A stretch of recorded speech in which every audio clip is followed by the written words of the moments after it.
Good morning, everyone. My name is Justin Namirin Subuga, NRM flag bearer, woman member of parliament, Masaka City, Basebo Nebanyabo. I've received a couple of phone calls from some friends informing me that balabye in one of the bulletins last evening, nga police egamba nti ennoonya biki omuyiggo.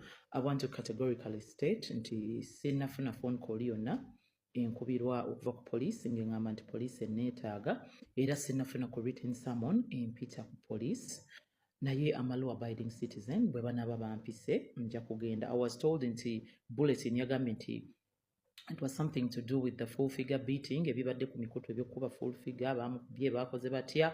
Yes, I have been a victim of full figure era mu wiiki ewedde omanyiye buli lunaku abaayo ne victim ompya. In the last week, I happened to be one of her victims. Nanzivola, avuma family yange. You know, for a whole year plus, abadde avuma mwami wange, avuma tata wange. I don't know why she's too obsessed with those two special gentlemen in my life. Oba abegomba, oba kizibu chechi, I don't know. I went legal, emabega kawo, netulopa emisango ku full figure, but just like so many other cases.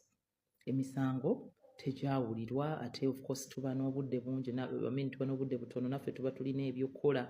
I went ahead, office of the president, nembaloopera nembategeeza full figure anyigiriza abantu bangi, nembaloopera from a community point of view, nembawa ne examples eza Hajati Zura, ez'abaana ba TikTok basibira obwerere, abasoosonkereza bwe bamuvuma ng'amaze obbavuma ate naye n'abasiba, you know, a lot of stuff. Ne batulaga nti nabo abavuma.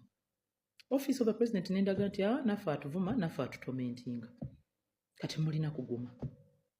So her impunity grew with time kuba yonna gye bamuloopa tewali kye bamukola.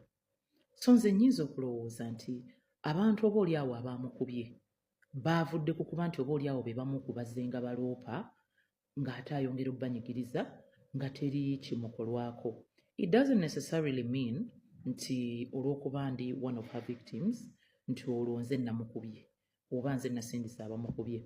Full figure abamwegendereza tava ku poliisi. Buli wiiki aba alina baaloopa. Nze police officers bangi bankubidde nga tebankubira kumpita ku poliisi lwa misango naye nga bannyumiza nti gw'olaba oyo agenda ku poliisi buli wiiki n'aloopa abantu abamukubidde mu mabaala, abamuvumye, abakoze eki. Mu criminology and penology omuntu oyo poliisi eba erina omuprofilinga nga omuntu alemeddwa okubeera mu harmony ne society. Either yennyini aba yeetaaga kusibwa oba aba yeetaaga rehab oba kutwala mu ddwaliro erikola mental correction. So full figure ensonga zi police bwe muba munaamuyamba muyambe ne community muzitunuulire in a two way. Community mwagirabye abantu bakaaba abantu boogera ebigambo eby'obusagwa. Nagambye this society needs healing. Bannanga abantu bano beetaaga okuwulirwa. Bannange nalabye obukambo obukyayi obutudde mu mitima gy'abantu nga mbulabira ku bigambo bye baayogedde n'essanyu lye baayolesezza ng'ate balyolesa ku muntu akubiddwa. We need to heal this society. Bannange nalabye era nze kati omuntu okuŋŋamba nti gundi nva mu maaso mba nnyanguwa bwanguyi kuba nalabye ebiwundu ebitudde ku mitima gy'abantu nga mbirabira ku reaction gye babadde ku full figure. Naye nze munnange full figure I took the legal route nendoopa as usual ng'emisango gy'abalala bw'atuuka avuma abapoliisi avuma ki nengenda nendoopako mu office of the president bye yakola mwenna mwabiraba kuba ye yabyerekodingira ku video n'abita nga ngamba ajja kunjasa omutwe ajja kunzita. A lot of threatening violence, a lot of assault, a lot of things ebyali criminal bye yakola right in front of the camera and right in front of the secretary to the president. Wadde nga ebyo byonna bye nambiyiseemu tekitegeeza nti ze mba namukubye. I know she's really trying to fix that matter onto me. Agezezaako nnyo okulaba nti akisiba ku nze kuba yatandika agamba kisa kya Mukama yankubira nga agamba full figure amugambye mbu nze napankisiza abayaaye ne bamuteeka mu kakoona mbu nze nanneerabirako n'agange mbu nga mufumita ebiso. Simanya ne bamubbako emitwalo 7 ne iPhone. Kaakati ate yabikyusizza yabitadde ku bba wa Nameere. Naye nga bba wange gwabadde ng'avuma n'okumumanya tamumanyi. And so many people don't know my husband kubanga teyeemulisa. Ate nange mu mawulire ne mu media ntera kubeeramu lwa mirimu gyange na politics wange. Si myemuliso nnyo gya family. So ojja kuinsistinga nti bba wa gundi wuuyo omuntu akubuuze nti awondagaawo bba wange ng'ekyamazima taliyo. So poliisi bw'enaaba empisi, I'm a law abiding citizen, nja kugendayo sirina kyenkoze, amagezi genjoggiwa era gempabula community ne poliisi ensonga za full figure muzizzeeyo mu community. Listen to everyone. These hundreds of people abagudde emisango, abantu bonna abatawuliddwa, so that you don't keep having the same thing repeat itself.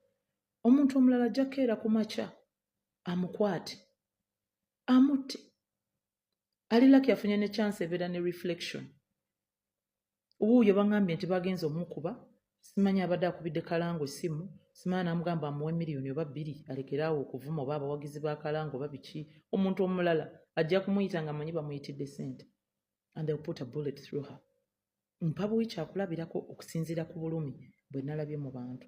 So police, to help this woman and help the community, look at this matter from the lens of what exactly has been going on for a while. Buli wiiki omukazi abeera mu mapoliisi, buli wiiki yaba alina gwaggulako omusango. Waliwo abagambye nti abo abaamukubye lwaki tebaamuvumye buvumi nga ye bwavuma. You all aware nti full figure bwavuma abantu nabo ne bamuddiza ng'adduka ng'abasiba.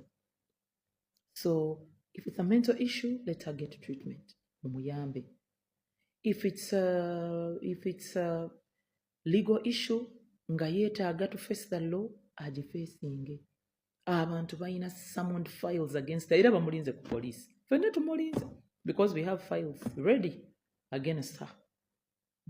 Naye nze sinnanoonyezebwako police. However, if they call me, I'm here.